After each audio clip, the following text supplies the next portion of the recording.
Hello, ladies and gentlemen. Today we're going to talk about 3.5 graphing linear equations in slope-intercept form, part 2.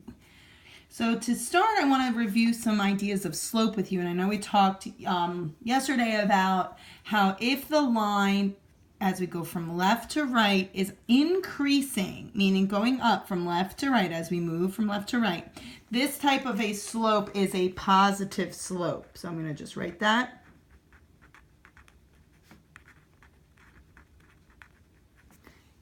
And in the same respect, if you see a line, a linear equation that's graphed, and it goes down as we go from left to right, the line goes down, like in this graph, this is a negative slope.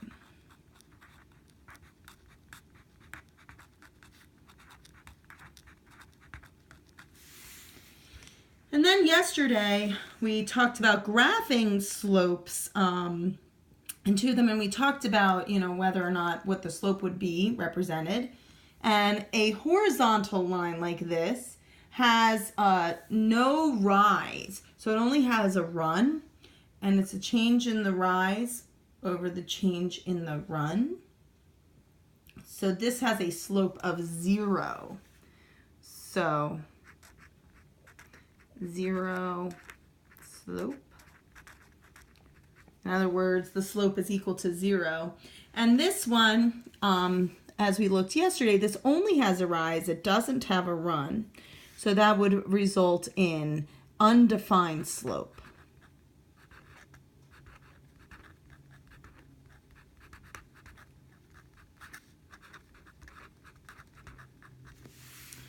Okay, so those are the 4 that you need to know, and when you see them, you need to be able to recognize 0, a slope of 0, undefined slope, a negative slope, or a positive slope. So right away, you should be able to see it just based off of the graph. All right, so let's take a look and talk a little bit before we get into some examples about slope-intercept form. Okay, and we're just gonna zoom in a little bit here so you can see.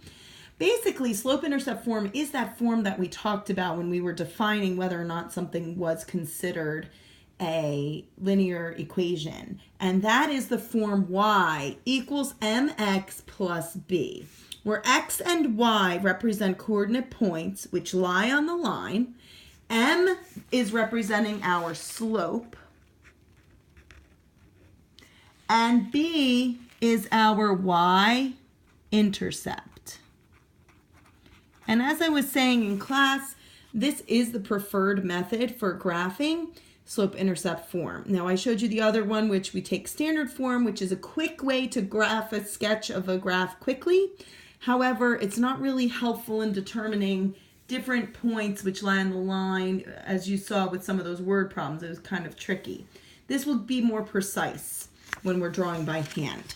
So basically, B represents the y-intercept. That is the point which crosses the y-axis. That point, that number there, is my y-intercept when I write it in this form. The line itself is the form y equals mx plus b. Okay, so let's start then by looking at some examples. So we're going to start with example 3. And for example 3, we're going to find the slope and the y-intercept of the graph of each linear equation without graphing. So find the slope and y-intercept of the graph of each linear equation.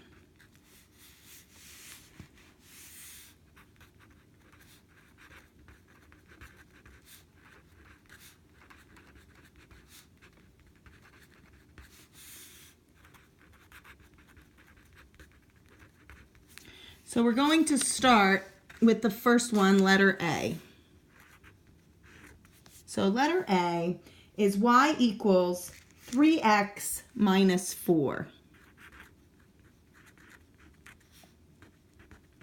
So first thing we have to ask ourselves, is this in y-intercept form?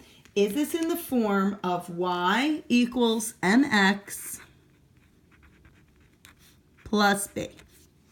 Is it in the form? And the answer is yes. I have it in y is isolated.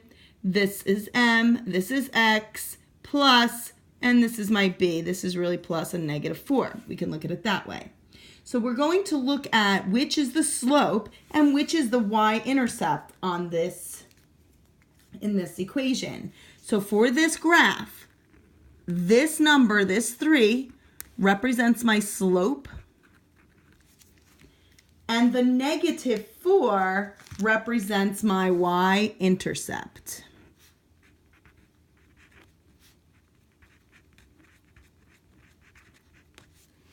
Okay, so that's the first problem.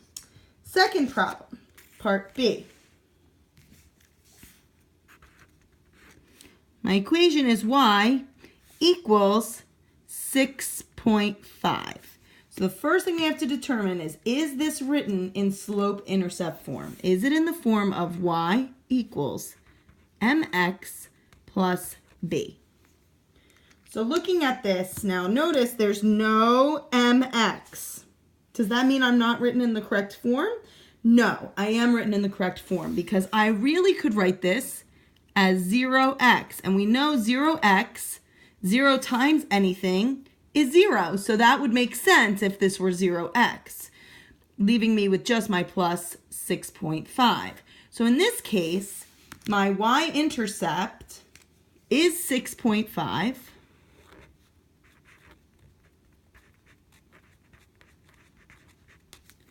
And my slope is 0.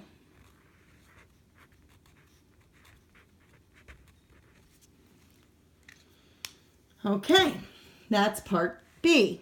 Part C is -5x minus y equals -2. So in this problem, okay, we're going to ask ourselves the same question. Is this written in the form of y equals mx plus b? In other words, is my y isolated in this problem? And the answer is no, it's not. So we have to do a little bit of work to get it. So I'm going to solve this equation for y. And this is why it's so important we learned how to solve for literal equations back in a couple weeks ago, a month ago. This is the reason why. So first step, I need to get this 5x over there. It's -5x. So I'm going to add 5x to both sides. And notice I'm putting the x term first and then the constant. I want to get in the habit of doing that so it's right in the right form for me. I don't have to do much. That leaves me then with -y equals 5x minus 2. So I'm almost there. I still have this -y though, and I need to get rid of this negative. So if I multiply by -1, multiply everything by -1, that's going to leave me with y equals, and now I multiply out that -1. -5x plus 2. And now I can ask myself, is this in the form of y equals mx plus b? And the answer now is yes, it is. So now I'm looking at this, and my m, my slope, is -5. And +2 is my y-intercept.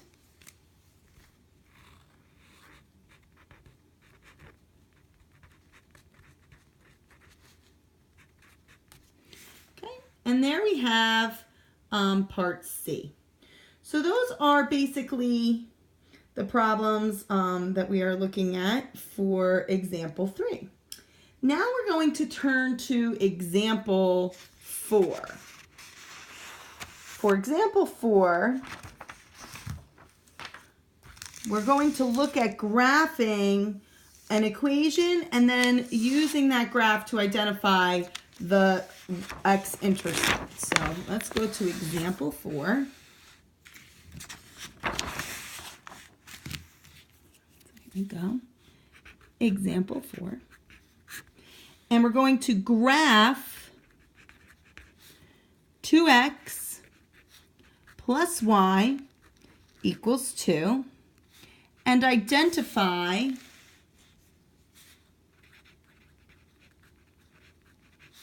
the x-intercept.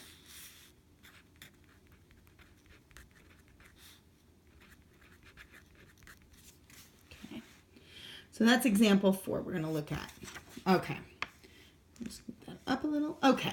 So the first thing we have to do is I'm going to show you how to graph in slope-intercept form. And this is the whole way to do it. Basically, you're going to write this equation in slope-intercept form. So we're going to take 2x plus y equals 2, and we're going to solve for y. I'm going to subtract 2x on both sides.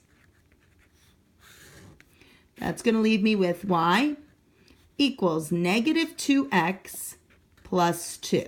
And now I have it in slope-intercept form. That's the first step.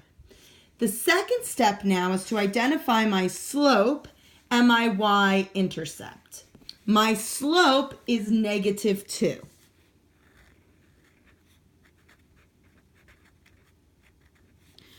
My y-intercept is positive 2.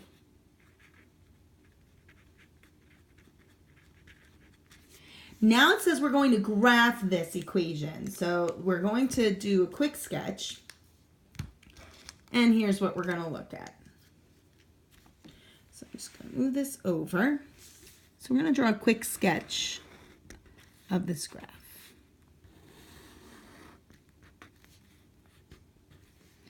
And really this is much better done on graph paper. And if you have a piece of graph paper at home, it's probably best to do your notes in there. It is helpful. I'm going to do this just based off of a quick sketch, just so you can see how that works. But you definitely can do, using graph paper. It probably will be a little bit easier. So I'm just going to draw some numbers here. And this is 1, 2, 3, and 4, negative 1, negative 2, negative 3, negative 4, 1, 2, 3, and 4, negative 1, negative 2, negative 3, negative 4. So the idea here is the first thing you're going to do is you're going to plot the y-intercept. And that's 2 because we found out the y-intercept is 2. So I go up on my y-axis to the number 2. So this is my y, this is my x. I'm going to plot that 2. The next step is to look at this slope. And slope is equal to the rise over the run.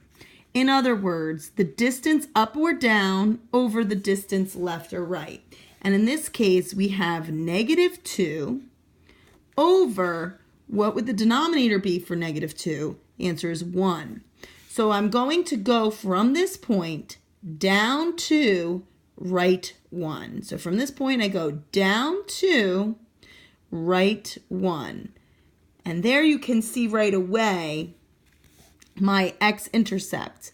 And if I were to continue this, I would go down to right 1. Down to right 1. That's how you plot the points using slope-intercept form. In the same way, I could go up 2 and left 1. Up 2 and left 1 to finish it going the other direction. So that's the idea. There's my sketch. And the problem just really asks, what is the x-intercept? So the x-intercept here is where it crosses the x-axis. That's my x-intercept. Okay, so that's how you sketch a graph using the slope-intercept form. Okay, please watch the next video on examples 5 and 6.